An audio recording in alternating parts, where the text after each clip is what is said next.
നമസ്കാരം. ഫോർട്ടിക് ന്യൂസിലേക്ക് സ്വാഗതം. രാജ്യം ഇപ്പോൾ ഉറ്റുനോക്കുന്നത് ബീഹാർ ഇലക്ഷനാണ്. ഈ വർഷാവസാനം ബീഹാറിൽ നിയമസഭാ തിരഞ്ഞെടുപ്പ് നടക്കാനിരിക്കുകയാണ്. പഹൽഗാം ആക്രമണം ഉണ്ടായ സന്ദർഭത്തിൽ കൂടി മോദി ബീഹാറിലെത്തിയതിന് പിന്നിലുള്ള കാരണവും ഇതുതന്നെയാണ്. ആക്രമണത്തെക്കാളും മോദിക്ക് എത്രയോ വലുത് ബീഹാർ തന്നെയാണെന്ന് മോദി തെളിയിക്കുകയായിരുന്നു. കാരണം ബീഹാറിൽ ഇലക്ഷൻ വരികയാണ്. തങ്ങളുടെ സ്ഥാനം പിടിച്ചു നിർത്തുവാനുള്ള നെട്ടോട്ടത്തിലാണ് യഥാർത്ഥത്തിൽ ഇപ്പോൾ നരേന്ദ്രമോദി. പരീക്ഷണാർത്ഥം വീണ്ടും ബാലറ്റ് പേപ്പർ സംവിധാനത്തിലേക്ക് പോകാൻ സുപ്രീം കോടതിയുടെ കൂടി നിർദ്ദേശം വന്നാൽ തിരഞ്ഞെടുപ്പ് കമ്മീഷൻ പരിഗണിക്കുമെന്നാണ് ഇപ്പോൾ വ്യക്തമാക്കുന്നത്. ഇവിഎമ്മിൽ യാതൊരുവിധ ക്രമക്കേടുകൾക്കും സാധ്യതയില്ല എന്ന് തന്നെയാണ് ഇപ്പോഴും തിരഞ്ഞെടുപ്പ് കമ്മീഷൻ വാദിക്കുന്നത്. പക്ഷെ പ്രതിപക്ഷത്തിന്റെ ഇവിഎമ്മിനോടുള്ള എതിർപ്പ് മറികടന്നു പോകാൻ തിരഞ്ഞെടുപ്പ് കമ്മീഷന് ഒരിക്കലും സാധിക്കുകയില്ല. അത്തരത്തിൽ ഇവിഎമ്മിലെ കൃത്രിമത്വം വിശദമായി തന്നെ ചൂണ്ടിക്കാട്ടിയിരിക്കുകയാണ് പ്രതിപക്ഷം.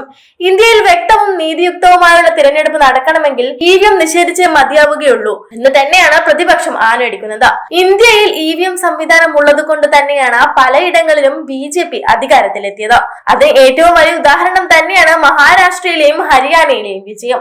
മറ്റു വലിയ രാജ്യങ്ങൾ വരെ ബാലറ്റ് സംവിധാനം തന്നെയാണ് ഇപ്പോഴും ഉപയോഗിക്കുന്നത്. കാരണം ഇവിഎമ്മിൽ കൃത്രിമത്വത്തിനുള്ള സാധ്യത കൂടുതലാണെന്ന് അവർക്ക് തന്നെ അറിയാം. കേന്ദ്ര സർക്കാരിനെതിരെയുള്ള ജനങ്ങളുടെ രോഷം വർദ്ധിച്ചിട്ടും അത് വോട്ടിൽ പ്രതിഫലിക്കുന്നില്ല എന്നത് ഇവിഎമ്മിന്റെ ഒരു തട്ടിപ്പ് തന്നെയാണ്.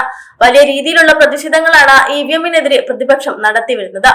ജനങ്ങളുടെ യഥാർത്ഥ വികാരം അറിയണമെങ്കിൽ അത് ബാലറ്റ് പേപ്പറിലൂടെ മാത്രമേ സാധിക്കുകയുള്ളൂ എന്ന് തന്നെയാണ് കോൺഗ്രസ് പറയുന്നത്. ആ ഭയം ഒന്നുകൊണ്ട് തന്നെയാണ് രാജ്യത്ത് ബിജെപി സർക്കാർ ഇവിഎം നിരോധിക്കാത്തതും.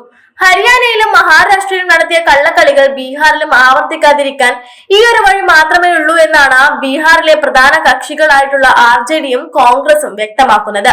നിതീഷ് കുമാറിന്റെ ജെഡിയുവും ബിജെപിയും ഇവിഎം സംവിധാനത്തെ കുറിച്ച് മൗനമായിരിക്കുക തന്നെയാണ് ഇപ്പോഴും ചെയ്യുന്നത്. പ്രതിപക്ഷം ഉന്നയിക്കുന്ന ഈ വാദങ്ങൾക്ക് കഴമ്പുണ്ടെന്ന് സുപ്രീം കോടതിക്ക് പതിയെ മനസ്സിലായിക്കൊണ്ടിരിക്കുകയാണ്. സഞ്ജീവ് ഖന്നയ്ക്ക് ഇവിഎം റദ്ദാക്കുന്നതുമായി ബന്ധപ്പെട്ടും ഇവിഎമ്മിന്റെ അപകട സാധ്യതകളെ കുറിച്ചും വിശദമായ ഒരു ജുഡീഷ്യൽ കമ്മീഷനെ തന്നെ ഉണ്ടാക്കാൻ കഴിയും. അത്തരമൊരു കമ്മീഷൻ വരികയാണെങ്കിൽ രാജ്യത്ത് ജനങ്ങൾ തിരഞ്ഞെടുക്കപ്പെടുന്ന യഥാർത്ഥ നേതാക്കൾ തന്നെ ഭരണത്തിൽ വരുമെന്നതിൽ സംശയമൊന്നുമില്ല.